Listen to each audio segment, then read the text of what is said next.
I'm Vic Myers. Welcome to The Resistance. I'm going to do a 4-part video for this one.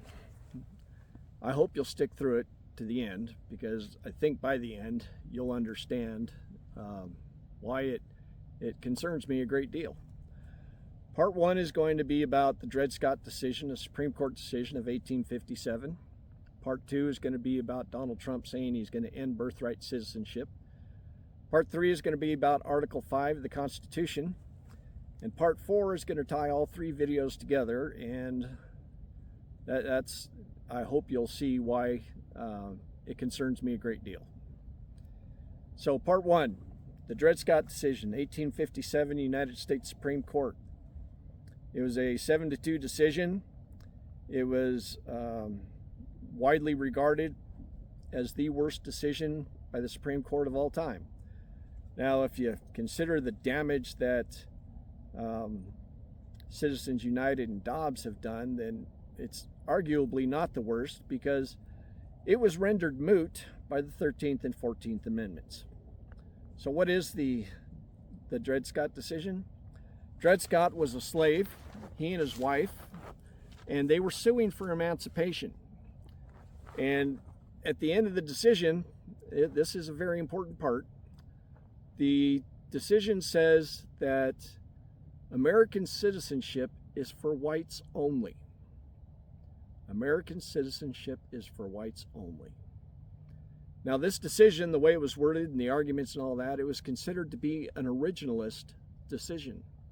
And where have you heard that before with respect to our Supreme Court? All of our current conservative justices call themselves originalists. They say the original language is all that matters. And if you go by the original language, citizenship is only for white people. Now, another important thing to remember about this decision, it was never overturned. It is still technically the law of the land. It's just been rendered moot by the 13th and the 14th Amendments. The 13th Amendment is the one that abolished slavery, and the 14th Amendment is the one that gives us birthright citizenship. So keep that in mind. And if you think there aren't people out there today who want to use Dred Scott, you'd be wrong. Just this last August, the National Federation of Republican Assemblies tried to use the Dred Scott decision to argue that Kamala Harris was not a viable presidential candidate.